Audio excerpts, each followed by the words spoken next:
tayo sa Torres Farm. So namasyal tayo ngayon dito para mag night tour. Ngayon punta kayo ngayon dito kasi meron silang promo na 98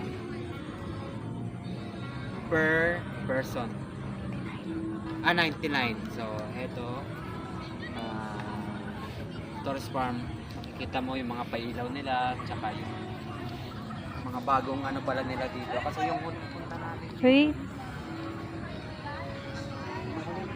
dito wala pa ito yung mga may mga bago sila mga ano dito, ito yung mga bago nila kasi nung huling punta ko dito is medyo hindi pa tapos tong ano nila.